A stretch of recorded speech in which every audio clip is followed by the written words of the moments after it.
Hello friends. आप सभी का स्वागत है हमारे चैनल में। आज हम लोग डिस्कस करेंगे डाउ थ्योरी के बारे में। डाउ थ्योरी एक बहुत ही बेसिक सा कॉन्सेप्ट है, बट उतना ही इम्पॉर्टेंट है। जैसे कि किसी को भी अगर इंग्लिश लैंग्वेज सीखनी है तो उसे सबसे पहले ABCD का पता होना चाहिए। सेम चीज़ डाउ थ्योरी के बारे में भी है। वो एक बहुत ही बेसिक लेवल पे है और उसके बारे में सबको पता होना चाहिए। जिन्हें नहीं पता उन्हें ज़रूरी है जानना उसके बारे में, क्योंकि ये एक फंडामेंटल बेस है ट्रेडिंग का। अगर आप कुछ भी ट्रेड करते हो, चाहे आप क्रिप्टो करते हो, चाहे आप फॉरेक्स करते हो, स्टॉक्स करते हो, आप किसी भी तरह के ट्रेडर हो, आप स्कैल्पिंग करते हो या आप स्विंग ट्रेडर हो या आप ऑप्शन ट्रेडर हो, जो भी हो, आपके लिए डाउ थ्योरी बहुत ही इम्पोर्टेंट होता है। तो आज हम बेसिक से स्टार्ट करते हैं। हम कोशिश करेंगे जानने की कि डाउ थ्योरी क्या है एक्चुअली और क्यों इतना इम्पोर्टेंट है। तो मैं आपको बताना चाहूँगा बेसिक चीज़ें डाउ थ्योरी के बारे में। जैसे इसमें कुछ चीज़ें हम कवर करेंगे कि डाउ थ्योरी में टेक्निकल एनालिसिस के बारे में जानेंगे, वो काम कैसे करता है, क्यों वो इम्पोर्टेंट है, और कुछ एग्जांपल्स देखेंगे हम लोग, और क्या फ़ायदे क्या हैं उसके वो हम देखेंगे। तो डाउ थ्योरी में क्या होता है कि कुछ चीज़ें फंडामेंटल्स होती हैं। इन डाउ थ्योरी की शुरुआत कैसे हुई थी कि डाउ थ्योरी जो थे, चार्ल्स डाउ जो थे, उन्होंने इसका जो भी बेसिक फंडामेंटल्स है उन्होंने निकाला था। और ये आज भी रिलेवेंट है। मतलब ये 100 साल पहले इन्होंने खोज की थी इन चीज़ों की। इसे हम टेनेंट्स बोलते हैं। इसमें कुछ चीज़ें होती हैं जो बहुत इंपॉर्टेंट होती हैं डाउ थ्योरी में। जैसे कि कुछ रूल्स होते हैं इसके। टोटल इसके 6 टेनेंट्स होते हैं। तो जो आप यहाँ भी पढ़ सकते हो चाहे तो पॉज करके, अब बाकी मैं आपको समझा रहा हूँ। तो पहले चीज़ें होती है, इसमें 6 चीज़ें होती हैं जिन्हें हम एक बार एक एक करके कोशिश करते हैं जानने की। तो सबसे पहले होता है कि मार्केट डिस्काउंट्स एवरीथिंग। कई बार क्या होता है कि जब हम लोग देखते हैं कि कुछ इवेंट होने वाला है या उससे पहले मार्केट अप साइड जा रहा है या डाउन साइड जा रहा है, तो इससे हमें अंदाज़ा लग जाता है कि हाँ, कुछ हो सकता है आगे, कुछ ऐसा होने वाला हो जिसकी वजह से मार्केट अभी से रिएक्ट कर रहा है। इसका मतलब ये होता है कि मार्केट जो होता है ना, इन चीज़ों को पहले डिस्काउंट कर देता है। अब सपोज़ कि जैसे कि मान लीजिए यूक्रेन और रशिया का वॉर होने वाला था, तो उस वक्त मार्केट काफ़ी डाउन जा रहा था उससे पहले ही। तो इसका मतलब मार्केट डिस्काउंट करता है, और सडन न्यूज़ का एक अलग इम्पैक्ट पड़ता है, वो तो पड़ता ही है। बट कई बार कई चीज़ें होती हैं जो हमें पता नहीं होते, बट मार्केट उनको धीरे धीरे डिस्काउंट्स करता रहता है। तो ये एक पहला रूल है। दूसरा है कि मार्केट हैज़ 3 मूवमेंट्स होते हैं। 3 तरह के बेसिकली उसमें ट्रेंड्स होते हैं जो हम देख सकते हैं। जैसे कि मैं आपको एक स्लाइड दिखाता हूँ। इसमें क्या होता है कि जैसे अब इसका एग्जांपल लेते हैं हम लोग। ये बेसिक चार्ट है, ठीक है। ये आपका हमारा निफ्टी का चार्ट है, फ्यूचर्स का। तो ट्रेंड 3 तरह के होते हैं। तो ट्रेंड अगर हम आप देखते हैं तो जैसे कि ये देखते हैं हम लोग। अगर आप इसको देखोगे, इसको यहाँ से यहाँ तक, तो मोस्टली जो निफ्टी था ये साइडवेज था। साइडवेज आप देख रहे हो, सपोर्ट रेजिस्टेंस, फिर ब्रेक किया, फिर वापस आया इसी चैनल में, फिर ब्रेक करने की कोशिश की, फिर वापस आया, फिर इसी चैनल में आया, फिर रिटेस्ट किया, फिर ये। और अब आप ये देखोगे कि ये है, ये हो गया अप ट्रेंड यहाँ से यहाँ तक, ठीक है। क्योंकि यहाँ पे क्या हुआ, निफ्टी अप ट्रेंड जा रहा था। ये आप देख रहे हो, फॉर्मेशन देखो इसका, हायर हाई का लोअर हाई का फॉर्मेशन चल रहा है। तो यहाँ से ये अप ट्रेंड रहा। और अब अगर आप देखते हो, तो अगर आप फिर से मैं एक लाइन खींचता हूँ, तो ये आप देख सकते हो, ये डाउन ट्रेंड है। फिर निफ्टी डाउन ट्रेंड में आ गया है। अब डाउन ट्रेंड कैसे है कि आप देखो इसको वीकली चार्ट पे, ये लोअर लो का फॉर्मेशन बनाया जा रहा है, ठीक है। तो ये डाउन ट्रेंड हो गया। तो इसी तरह से 3 तरह के ट्रेंड होते हैं। साइडवेज ट्रेंड होता है, अप ट्रेंड होता है, और डाउन ट्रेंड होता है। ये 3 ट्रेंड्स होते हैं। तो हमारे लिए जो सबसे इम्पोर्टेंट ट्रेंड होता है वो होता है अप ट्रेंड। आपने सुना भी होगा, कई ट्रेडर्स बोलते हैं गो विद द ट्रेंड, हमेशा बोला जाता है। गो विद द ट्रेंड का मतलब क्या होता है? गो विद द ट्रेंड का मतलब होता है कि ट्रेंड जिस तरफ जा रहा है आप भी ट्रेड उसी तरफ लो। अब सपोज अगर यहाँ पे निफ्टी यहाँ से लेके यहाँ तक, अब आप अगर आप इसको देखते हो, यहाँ से लेके यहाँ तक अप ट्रेंड में रहा, ठीक है। अब अगर आप यहाँ पे शॉर्ट साइड की ट्रेड्स लेते तो क्या आप सक्सेसफुल हो पाते? नहीं हो पाते ना। बट अगर आपने लॉन्ग साइड की ट्रेड्स ली होती तो क्या होता? आपकी ट्रेड्स मैक्सिमम ट्रेड्स काम करती, क्योंकि यहाँ पे अप ट्रेंड था। जब मार्केट ही अप ट्रेंड था तो उन्हें मार्केट का सपोर्ट मिलता है कोई भी स्टॉक को।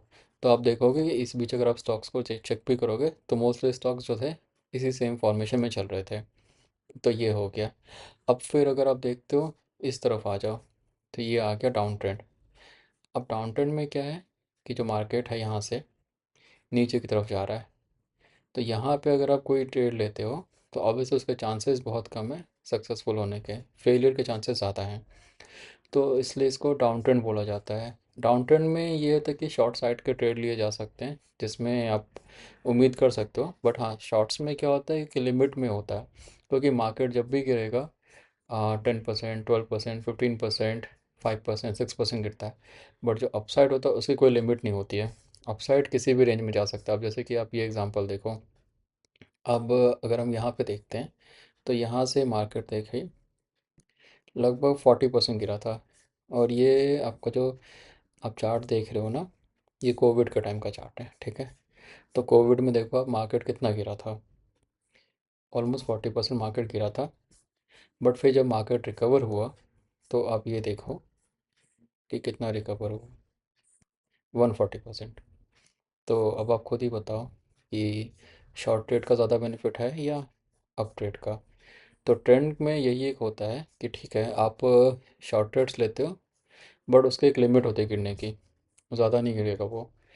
हाँ, अब स्टॉक्स, कुछ कुछ स्टॉक्स हैं जो बहुत ज़्यादा गिरते हैं, 90% भी गिरते हैं, वो एक अलग चीज़ है। बट कहने का मतलब ये है कि अगर आप कोई ढंग की कंपनी में ट्रेड ले रहे हो, सपोज रिलायंस ले रहे हो या HDFC ले रहे हो या कोई भी ले रहे हो, तो वो हार्डली 15%, 20%, 25% तक का करेक्शन देते हैं। वर्स्ट टू वर्स्ट सिनेरियो में 40% गिर सकते हैं, इससे ज़्यादा नहीं। बट जो उनका अपसाइड होता है उसकी कोई लिमिट नहीं हो सकती है। वो 100% भी ग्रो कर सकते हैं, वो उससे भी ज़्यादा ग्रो कर सकते हैं। तो ये हो गया ट्रेंड। तो 3 तरह के ट्रेंड होते हैं, ठीक है। ये साइडवेज हो गया, ये अप ट्रेंड हो गया, ये डाउन ट्रेंड हो गया। तो दूसरा हमने देखा कि इसके 3 मूवमेंट्स हो गए। अब इस हिसाब से मार्केट में 3 फेजेस भी होते हैं। फेजेस और ट्रेंड एक तरह से ऑलमोस्ट सेम ही होता है। इसमें क्या होता है कि फेजेस में अक्यूमुलेशन, इसको अक्यूमुलेशन भी बोल सकते हो आप, कि यहाँ पे ना अक्यूमुलेट कर रहा है मार्केट, क्योंकि आप देख रहे हो एक साइडवेज चल रही है। फिर इसको आप बोलोगे मार्कअप फेज बोलोगे, और ये आप बोलोगे इसको डिस्ट्रीब्यूशन फेज बोलते हो, या डाउन ट्रेंड मार्क डाउन बोलते हैं इसको। डिस्ट्रीब्यूशन तो इसमें ज़्यादा कुछ हुआ ही नहीं, क्योंकि सीधा मार्केट गिरता गिरता गिरता गिरता ही जा रहा था। तो कई बार ऐसा होता है कि मार्केट बहुत स्पीड से गिरता है, करेक्शन लेता है, तो डिस्ट्रीब्यूशन उतना कुछ होता नहीं है। तो वो हो गया। तो ये तरह के ट्रेंड हो गए। इसके अलावा क्या होता है, average must confirm each other. इसमें क्या होता है कि indices must confirm each other.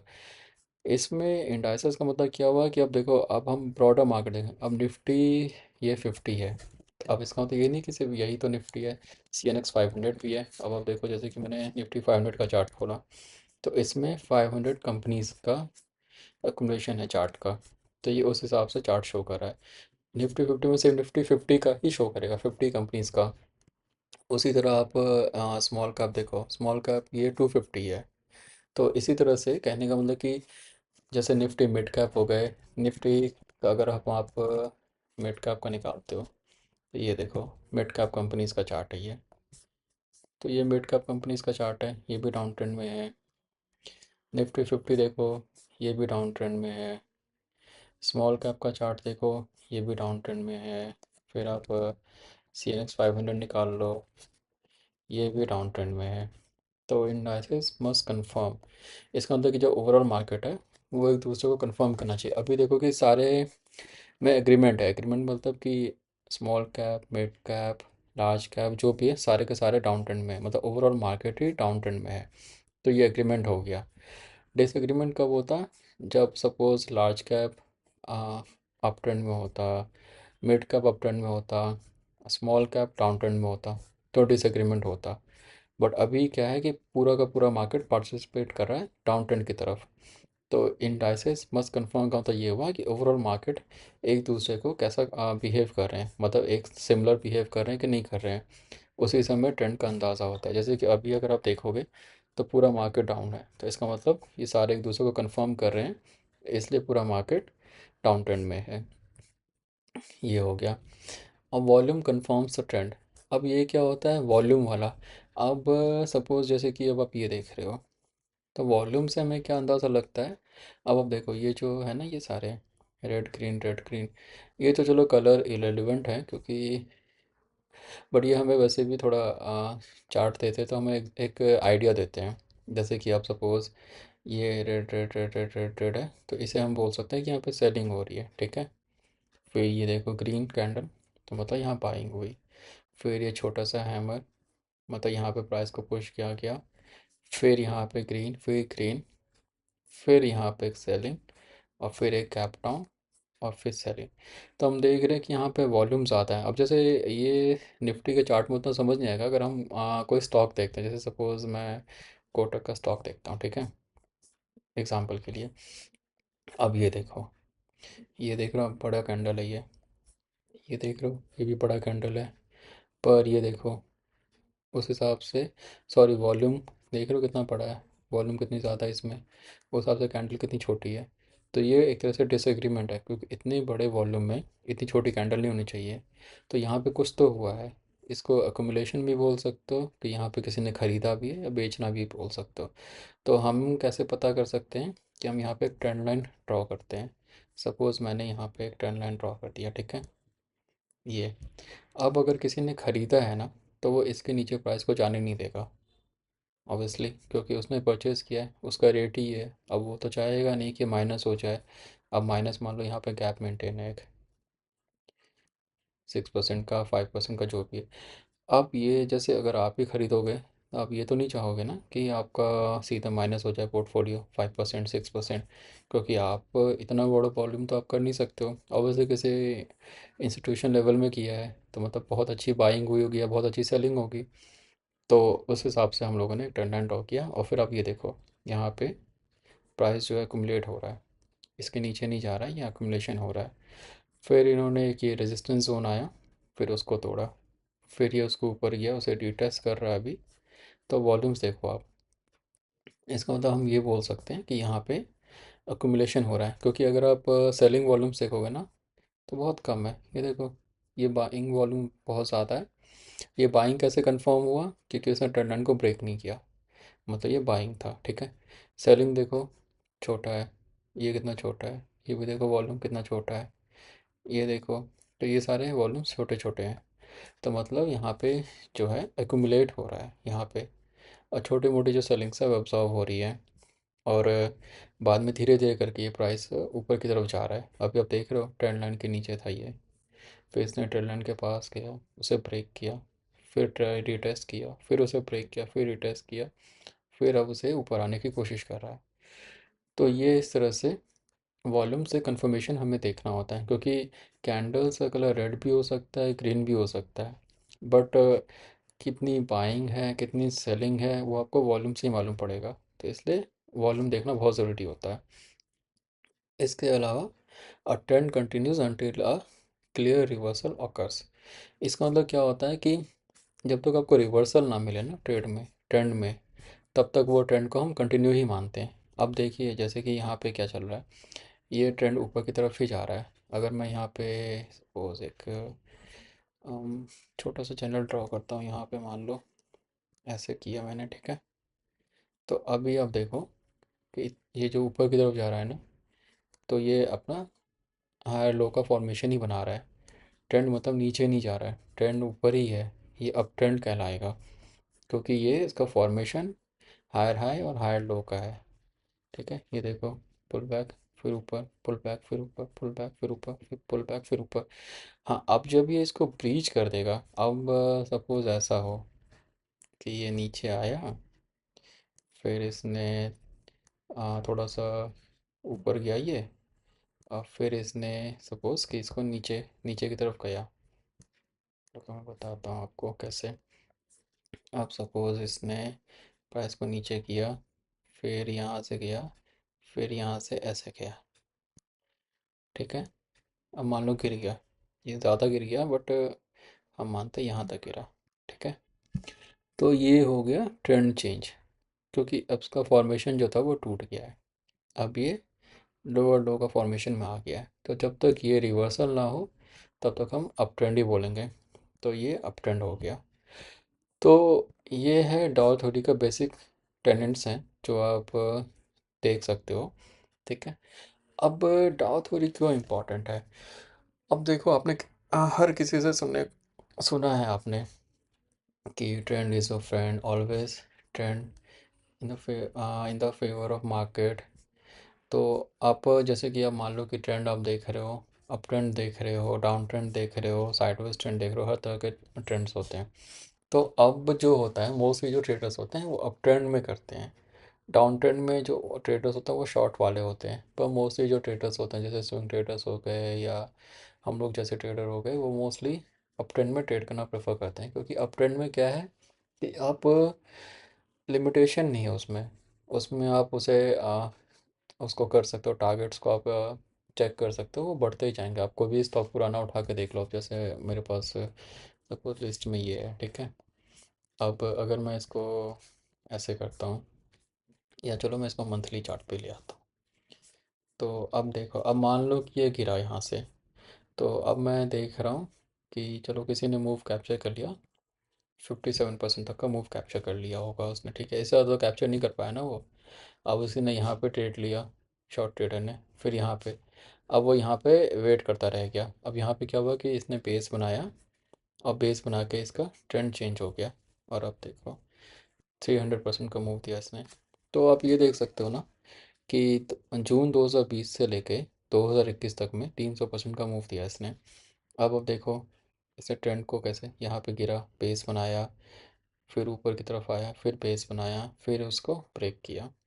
तो ये रिवर्सल का साइन है। इसको ब्रेक करने के बाद जैसे कि अगर आप मंथली में देखते हो तो ये हो गया ट्रेंड लाइन, ये था इसका रेजिस्टेंस। अब इसने रेजिस्टेंस के नीचे आया, बेस बनाया, फिर रेजिस्टेंस को रीटेस्ट किया, फाइनली रेजिस्टेंस को तोड़ा और इसको ऊपर चला गया। और आप देखोगे ना कि अब ये लॉन्ग टर्म सपोर्ट का भी काम करेगा। अब ये देखो, आप ये देख रहे हो, प्राइस फिर बाद में वापस यहाँ पे आई, वहाँ पे वापस रीटेस्ट किया, और फिर उसने ब्रेकआउट दिया। ये हो गया ट्रेंड का। और अभी भी प्राइस जो है एक रेजिस्टेंस के पास ही है। तो कहने का मतलब ये कि जो ट्रेंड होता है ना, वो बहुत ही इम्पोर्टेंट होता है। और जो अपसाइड का ट्रेंड होता है उसमें कोई लिमिटेशन नहीं होती है, वो आप कितना भी अर्न कर सकते हो। पर डाउन साइड का जो ट्रेंड होते हैं वो लिमिटेड होते हैं, उसमें लिमिटेड अर्निंग्स होती है, प्लस कभी भी रिस्क रहता है उसमें कि कभी भी मार्केट चेंज हो सकता है, कभी भी वो अप ट्रेंड में जा सकता है। क्योंकि एक लिमिट तक ही मार्केट गिरेगा, उससे ज़्यादा नहीं गिरेगा। अब जैसे मान लो कि अभी निफ्टी गिरा हुआ है, तो 10 to 15% हम एज्यूम कर सकते हैं कि चलो यहाँ से 5% और गिर जाएगा, मान सकते हैं। पर ऐसा तो नहीं कि 100% गिर जाएगा, पॉसिबल है क्या? नहीं है ना, ऐसा कभी हो नहीं सकता। हाँ, बट बढ़ने का देख सकते हैं ना। अब आप ये देखो, जैसे कि स्मॉल कैप का इंडेक्स है, यहाँ पे गिरा, पर जब यहाँ से बढ़ना शुरू किया तो आप देखो नॉन स्टॉप बढ़ता गया, यहाँ से लेके यहाँ तक 100 प्लस इंडेक्स ही बढ़ा। अब आप समझो कि जब स्मॉल कैप का इंडेक्स 100% प्लस बढ़ा है, तो स्टॉक्स कितने बढ़े होंगे, ये तो आप खुद भी समझ सकते हो ना। अगर आप खुद भी यहाँ से देखोगे, अप्रैल 2023 से लेके सितंबर 2024 के बीच में स्टॉक्स को अगर आप सर्च करोगे, तो आप देखो कितने बड़े होंगे स्टॉक्स, छोटे छोटे स्टॉक्स। तो यही होता है अपसाइड में। तो मार्केट ट्रेंड हो गया, वॉल्यूम हो गया। अब देखो डाउ थ्योरी में कैसे ट्रेड करते हैं। तो इसमें ना तीन चार चीज़ें होती है ट्रेड करने के लिए। जैसे कि मैं आपको बताता हूँ कि डाउ थ्योरी में क्या होता है कि अब जैसे कि मान लो ये चार्ट्स हैं, ठीक है। अब मान लो ये लाइन चार्ट है। अब इसमें क्या होगा कि अगर आप जैसे मूविंग एवरेजेस वगैरह ड्रॉ करके कई लोग ट्रेड करते हैं, बट जो मोस्टली सबसे इंपॉर्टेंट चीज़ है ना वो प्राइस एक्शन है। प्राइस एक्शन से आप क्या कर सकते हो कि आप चेक कर सकते हो कि ट्रेंड अप ट्रेंड में है कि नहीं है, डाउन ट्रेंड में तो नहीं है, उसका चेंज हुआ है कि नहीं हुआ। जैसे कि मान लो हम जैसे वीकली चार्ट में देखते हैं, मंथली थोड़ा ज़्यादा हो जाता है तो हम लोग वीकली में देखते हैं। अब जैसे कि सपोज़ मैं ये देख रहा हूँ, ये एक चार्ट है, ठीक है, एग्जांपल के लिए। अब देखो आप यहाँ पे एक सपोर्ट लेवल है, यहाँ पे मैं ड्रॉ करता हूँ सपोर्ट लेवल, ये हुआ ये है सपोर्ट लेवल। और सपोर्ट लेवल कैसे मालूम पड़ता है? अब देखिए प्राइस यहाँ पे कितनी बार सपोर्ट ले चुका है। यहाँ पे है, पहले रेजिस्टेंस का काम किया, फिर नीचे गया, फिर वापस रेजिस्टेंस का काम किया, फिर नीचे गया, फिर रेजिस्टेंस, फिर इसने फाइनली ब्रेकआउट दिया, फिर वापस इसे रिटेस्ट किया, फिर रिटेस्ट रिटेस्ट, फिर मार्केट गिरा, फिर गया, फिर अभी भी रिटेस्ट कर रहा है। तो मतलब ये अभी एस आर फ्लिप हो गया। ये एस आर फ्लिप का मतलब है कि पहले ये रेजिस्टेंस था, अब ये सपोर्ट बन गया है। तो सपोर्ट बन गया है तो इसका मतलब क्या है कि ये अभी एक तरह से साइडवेज ट्रेंड बोल सकते हो आप इसको। ये जो जोन है ना, जैसे इससे ये हो गया। अब जब ये इस जोन को तोड़ के अब सपोज यहाँ से ऊपर जाएगा, फिर रिटेस्ट करेगा, और फिर यहाँ से रिटेस्ट करके फिर यहाँ से ऊपर जाएगा, तो ये ट्रेंड कंफर्मेशन का साइन होगा। क्योंकि जब भी प्राइस को रेजिस्टेंस तोड़ने के बाद एक बार देखना पड़ता है कि प्राइस कहीं रिटेस्ट कर रही है कि नहीं कर रही, क्योंकि कई बार होता है ना फेक आउट भी हो जाता है। कई बार क्या हुआ कि आप देखोगे कि यहाँ पे प्राइस ऊपर बढ़ी, और जैसे ऊपर बढ़ी आपने सीधा यहाँ पे एंट्री ले ली, ये सोच के कि ठीक है चलो इसने रेजिस्टेंस तोड़ दिया, अभी ऊपर जा रहा है। पर सडनली क्या होगा ना कि वो ऐसे करेगा, ऐसे गया, ऐसे किया, सबको ट्रैप किया, फिर ऐसे किया, फिर थोड़ा सा साइडवेज गया, और फिर ऐसे, ऐसे ज़्यादा हो गया, ऐसे हो जाएगा। तो इससे क्या होगा कि जो प्राइस है ना, वो ट्रैप करके लिक्विडिटी को अब्सॉर्ब करके नीचे चली जाएगी, तो ट्रेंड का डायरेक्शन चेंज हो जाएगा। इससे हमेशा रिटेस्ट देखना बहुत इंपॉर्टेंट होता है कि जब भी आप ट्रेड ले रहे हो एक बार चेक करो कि ब्रेकआउट के बाद वो कैसा बिहेव कर रहा है। हाँ, कई बार ऐसा होगा कि वो ब्रेकआउट देगा, रिटेस्ट करेगा ही नहीं, सीधे बढ़ता जाएगा, ऐसा भी होता है। बट वो होता है जब मार्केट बहुत ज़्यादा स्ट्रांग होता है तब। अब जैसे कि अभी का मार्केट है, तो अभी का मार्केट में तो अच्छे अच्छे सेटअप्स ख़राब हो रहे हैं। अभी आप जो भी कर रहे हो, आप देखो आपके अच्छे अच्छे सेटअप्स वाले जो भी हैं वो ब्रेक हो रहे हैं। अब जैसे मैं आपको ऐसे एग्जांपल दिखाता हूँ, अ, कुछ कुछ स्टॉक्स के। अब मान लो जोमेटो है, जोमेटो देखो, ये भी सेटअप ख़राब हो गया इसका, इतना स्ट्रॉन्ग सेटअप था इसका।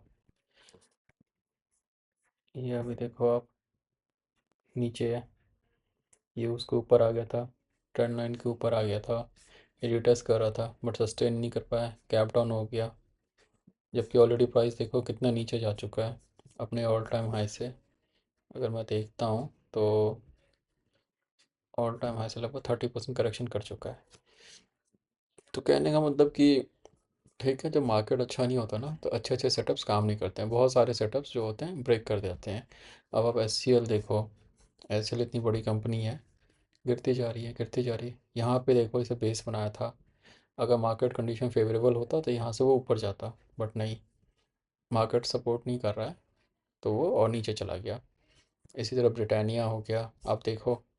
तो कहने का मतलब ये कि जब डाउन ट्रेंड होता है या मार्केट जब ओवरऑल अच्छा नहीं होता है, तो उस वक्त आप कितने भी अच्छे सेटअप्स क्यों ना देखो ना, वो ज़रूरी नहीं कि काम करें। मोस्टली सेटअप्स फेल होते हैं, मोस्टली सेटअप्स का काम होता है फेल हो जाना। तो कहने का मतलब ये कि कई बार क्या होता है कि हमें मार्केट से थोड़ा दूर भी रहना पड़ता है, हमें भी साइडवेज रहना पड़ता है।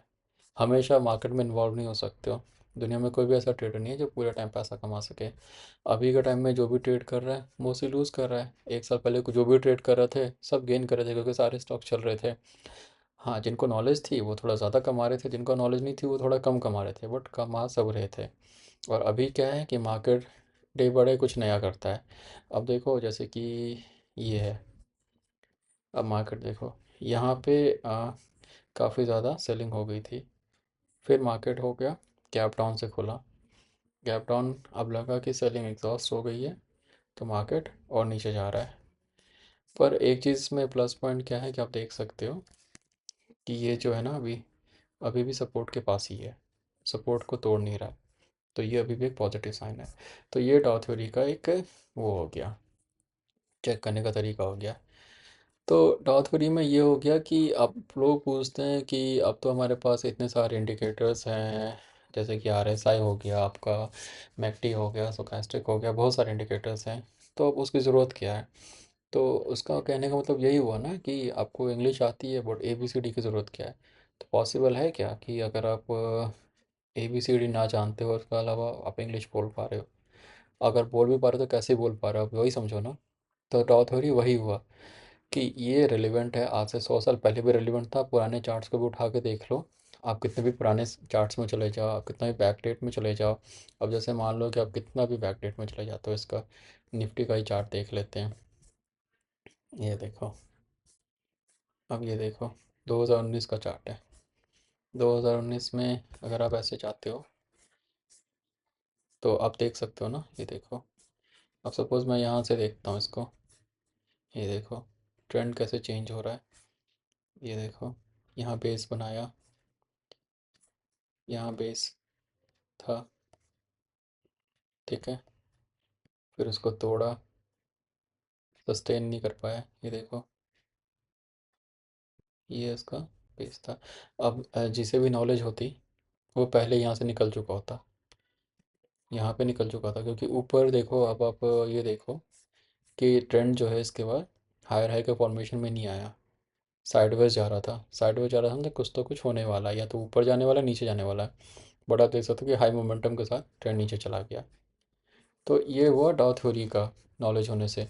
इसमें आपको कोई इंडिकेटर की ज़रूरत नहीं पड़ती, प्योर प्राइस एक्शन होता है ये। आप प्राइस से ही समझ सकते हो कि चार्ट कैसा बिहेव कर रहा है।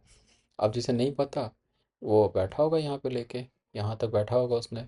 उसने टाइम वेस्ट भी किया, मनी वेस्ट भी किया, और मे बी स्टॉप लॉस नहीं लिया होगा उसने यहाँ पे, तो यहाँ लिया होगा उसने, तो यहाँ लिया होगा, निकल गया। अब उसके अलावा देखो, फिर यहाँ से ट्रेंड कैसे चेंज होता है।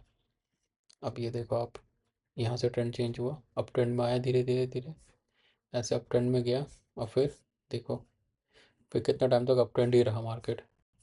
फिर उसके बाद देखो pull back, up trend, pull back, pull back, फिर अप ट्रेंड, फिर पुल बैक, फिर ये साइडवेज रहा, यहाँ पे चला, डिस्ट्रीब्यूशन टाइप का पैटर्न बनाया, फिर ये डाउन ट्रेंड में गया, फिर वापस, फिर नीचे डिस्ट्रीब्यूशन टाइप में गया, मार्कडाउन फेज भी बोलते हैं इसको। फिर ऐसे करके फिर साइडवेज, फिर वापस अप ट्रेंड में गया। तो आप देख सकते हो कि कितना रिलेवेंट है डाउ थ्योरी। आप कोई भी चार्ट उठा के देख लो, कोई भी स्टॉक देख लो, क्रिप्टो देख लो, जो भी देखना देख लो, ये सब में काम करता है।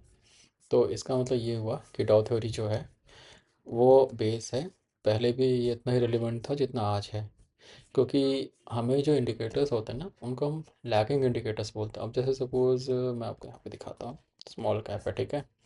तो स्मॉल कैप में मैंने मूविंग एवरेज लगा दिया, मान लो ये मैंने लगा दिया मूविंग एवरेजेस 10, 20, 50, 200 EMA। तो ये लैगिंग है, ये बाद में बिहेव करेंगे, रिएक्ट करेंगे। जब प्राइस को ऊपर जाना होगा तो उसके बाद ऊपर जाएंगे ये, पहले प्राइस एक्शन ऊपर जाता है। तो इसलिए जो सबसे रिलेवेंट इन्फॉर्मेशन आपको मिलेगी ना, वो आपको मिलेगी प्राइस एक्शन से ही मिलेगी। इंडिकेटर्स आपको बाद में बताएंगे, वो एक एस्टिमेट आइडिया दे देंगे कि हाँ ऐसा हो सकता है। जैसे अब सपोज RSI है, मैं यहाँ RSI यूज़ कर रहा हूँ, तो अब देखो ये बेरिश रेंज में है, ठीक है। देख रहे हो आप डेली में, ये है 30 के रेंज में। 30 के रेंज में क्या हुआ कि ये चलो एक तरह का आपको एक आइडिया दे रहा है कि अभी बेरिश रेंज में मोमेंटम इसका वीक है अभी। तो ये एक आइडिया देगा, बट जो भी इफेक्ट, पहला इफेक्ट जो आएगा ना वो यहाँ से आएगा, कैंडल से। आप देखो, अब सपोज जैसे कि कैंडल्स है यहाँ पे, ठीक है। अब यहाँ पे मान लो कल को बाइंग होती है, तो पहले कैंडल ऊपर जाएगा, ये थोड़ा बाद में रिएक्ट करेगा। इसे इनको लैगिंग इंडिकेटर्स बोलते हैं। इसलिए कहते हैं कि प्राइस एक्शन जो होता है सबसे बेसिक होता है। तो डॉ थ्योरी का जो बेस है ना, वो ट्रेडिंग का भी बेस है। जितने भी बड़े ट्रेडर्स हैं या जो भी हैं, मैक्सिमम लोग इसको फॉलो करते हैं। आप जितने ज़्यादा इंडिकेटर्स यूज़ करोगे, जितने ज़्यादा चीज़ें यूज़ करोगे, उतना ज़्यादा कंफ्यूज होगे। अगर आप प्योर प्राइस एक्शन के बेसिस पे करते हो, और हाँ जैसे कुछ मूविंग एवरेजेस आपने एक दो यूज़ किए, उतना ही काफ़ी हो, ज़्यादा ज़रूरत भी नहीं पड़ेगी। सबसे इंपॉर्टेंट होता है कि ट्रेंड किस फॉर्मेशन में है, हायर हाई लोअर हाई के फॉर्मेशन में है, या लोअर लो और हायर लो के फॉर्मेशन में है। ये आपको देखना पड़ेगा, क्योंकि उसी से हमें अंदाज़ा लगेगा अप ट्रेंड और डाउन ट्रेंड का। अब जैसे कि अगर आप डॉ थ्योरी यूज़ करते हो, तो आपने देखा यहाँ पे, ठीक है, वीकली चार्ट देखा, एक आपने ट्रेंड लाइन खींच दिया, ओके, या चलो ये आपने ऐसे ट्रेंड लाइन खींच दिया। फिर आप इसको एक चैनल बना लो, ये देखो बन गया चैनल। अब देखो, अब जब ये प्राइस ना यहाँ से ऊपर जाएगी, फिर रिटेस्ट करेगी, फिर ऊपर जाएगी, तो हम ट्रेंड चेंज बोलेंगे। ठीक है। अभी हम ट्रेंड चेंज नहीं बोल सकते क्योंकि अभी जो प्राइस है ना डाउन ट्रेंड में है और चैनल के विद इन ही काम कर रहा है। तो ये हुआ, अगर आप कोई भी अगर आदमी बनता है जिसको नॉलेज है डाउ की, तो वो पहले ट्रेंड चेंज होने का वेट करेगा। जब उसको टाइम फ्रेम, हाँ ये है कि आप टाइम फ्रेम भी इम्पॉर्टेंट होता है क्योंकि कई बार वीकली टाइम फ्रेम पर आने में ना असर आने में टाइम लगेगा। अभी जैसे कि वीकली में क्या दिखा रहा है, drop pace, drop pace, drop pace, drop pace ऐसे करके दिखा रहा है। ठीक है। जो जो चेंजेस आएंगे ना सबसे पहले ऑब्वियसली डेली में आएंगे, वीकली में तो पहले चेंज आएगा नहीं। सबसे लेट चेंज आएगा मंथली में आएगा। जैसे कि मंथली में ऐसा है, तो देखो मंथली में हाई मोमेंटम कैंडल से प्राइस गिरा है, तो 2 महीने से। फिर इसमें देखो, इसमें एक बार वीकली में अभी साइडवेज ही है, बेस बन रहा है। अब यहाँ से प्राइस या तो ऊपर जा सकती है, यहाँ से नीचे भी जा सकती है। पर जो आपको चेंजेस मिलेंगे वो डेली में ही समझ में आएगा। जैसे जब भी मार्केट ओपन होता है तो उस दिन क्या बिहेव करता है उससे। तो ये है कि आप छोटे टाइम फ्रेम पे ट्रेंड चेंज होने का चेक कर सकते हैं। अब जैसे कि मैं और छोटा टाइम फ्रेम लेता हूँ, मान लो 1 आवर लेता हूँ, तो 1 आवर में भी डाउन ट्रेंड ही है। तो जो सबसे पहले चेंज होगा ना 1 आवर में चेंज आएगा। इससे छोटे टाइम फ्रेम का कोई खास बेनिफिट नहीं है, मोस्टली 4 आवर्स और 1 आवर्स काफ़ी होता है। इसके बिलो जाने की ज़रूरत नहीं पड़ती। जो 15 मिनट्स का टाइम फ्रेम है वो स्कैल्पर्स वगैरह यूज़ करते हैं, बट उसका और कोई यूज़ नहीं है। तो आप मेरे हिसाब से जितना इम्पोर्टेंट अगर आपको ट्रेडिंग में और भी इंडिकेटर्स लगते हैं या कुछ भी आप यूज़ करते हो, उनमें सबसे ज़्यादा इम्पोर्टेंट है डाउ थ्योरी। आपको डाउ के जो 6 रूल्स हैं वो हमेशा याद रहने चाहिए। और जब भी आप देख रहे हो, कोई भी स्टॉक को देख रहे हो, कुछ भी देख रहे हो, जैसे मान लो कि निफ्टी 200 है, ठीक है, अब मान लो मैं नेस्ले ही देख रहा हूँ, तो जब भी कोई स्टॉक आप देख रहे हो तो आप पहले चेक करोगे कि वो क्या है, ट्रेंड क्या है उसका। अब जैसे ये देखो, ये साइडवेज था, यहाँ से गिर गया, फिर वापस अब बेस बना रहा है। तो अभी ये बेस बना रहा है, ये देख रहे हो आप। प्राइस जो है, प्राइस यहाँ पे, यहाँ से नीचे नहीं जा रही है, प्राइस यहीं पे है। अब ये है कि अगर इसको तोड़ता है, इस यहाँ से प्राइस निकलता है इस रेंज से, ठीक है, निकला यहाँ से प्राइस, फिर ऊपर गया, फिर ऐसे इसने रिटेस्ट किया, फिर ऊपर गया, तो फिर इसका ट्रेंड चेंज हो जाएगा। तब हम बोल सकते हैं कि हाँ ये ट्रेंड चेंज हो रहा है। बट अभी जैसे कि हमें पता चल रहा है, तो अभी आप इसमें क्या इंडिकेटर यूज़ कर लोगे बताओ? कोई इंडिकेटर यूज़ कर सकते हो जब आपको क्लियरली दिख रहा है कि प्राइस साइडवेज है। ठीक है। तो अगर आप, अब आप इसको डेली में देखो, डेली में आपको देख रहे हो कि ट्रेंड चेंज हो रहा है, राइट। ये देखो, इसके साइडवेज आने के बाद ये प्राइस है, ये जो इसके बाद इसने हाई लो बनाया है, हाई हाई का फॉर्मेशन में जा रहा है, मतलब हम ये बोल सकते हैं कि हाँ अब ट्रेंड चेंज हो रहा है। तो छोटे टाइम फ्रेम का ये बेनिफिट होता है कि आपको पहले ही अंदाज़ा लग जाता है कि ट्रेंड क्या कर रहा है। अब जैसे कि इसको देखो, आरडी में आप देखो तो ट्रेंड चेंज हो रहा है, ये देखो ऊपर जा रहा है, ऊपर जा रहा है, मतलब ये नेस्ले इंडिया का जो चार्ट है, हम बोल सकते हैं कि यहाँ पर ट्रेंड चेंज हो रहा है और हम एक टाइम के बाद इसमें एंट्री कर सकते हैं। तो अब वैसे देखा जाए तो यहाँ से रेजिस्टेंस जोन है ये पूरा का पूरा, यहाँ पे हम रेजिस्टेंस जोन है, हम यहाँ तक का वेट कर सकते हैं। हाँ अगर आप वेट नहीं करना चाहते, जैसे आपको लग रहा है कि ट्रेंड चेंज हो गया, छोटे टाइम फ्रेम पे भी हो गया है और ये वो है, तो आप यूज़ कर सकते हो, मूविंग एवरेजेस का यूज़ कर सकते हो, नेस्ले इंडिया का। ठीक है, इसको यूज़ करो। यहाँ पे आप एस एल लगा लो, इसके नीचे लगा लो, 3.5% का एस एल हो गया। और फिर इसको राइड करो, ट्रेंड को ऊपर जाता है ट्रेल करते रहो, ट्रेल करते रहो। तो इस तरह से हम लोग ट्रेडिंग करते हैं। ठीक है। तो अब आप ये देखो, और अगर आपको कोई क्वेश्चन है, कुछ भी है, तो आप मुझसे पर पूछ सकते हो, या कोई स्पेसिफिक स्टॉक्स के बारे में पूछना है तो वो भी पूछ सकते हो आप। ये एक जनरल एडवाइस है, इसके बेसिस पे आप ट्रेड नहीं ले सकते हो। ठीक है। तो आप देखो, अगर कोई डाउट है, कोई कुछ भी है, तो आप प्लीज़ मुझसे क्वेश्चन रेज करिएगा। ओके। और प्लीज़ अगर हो तो आप लोग चैनल को लाइक और सब्सक्राइब कर दीजिए, मैं आपके लिए आपका इसके लिए आभारी रहूँगा और मैं और भी कंटेंट सब लाता रहूँगा। Okay then, bye.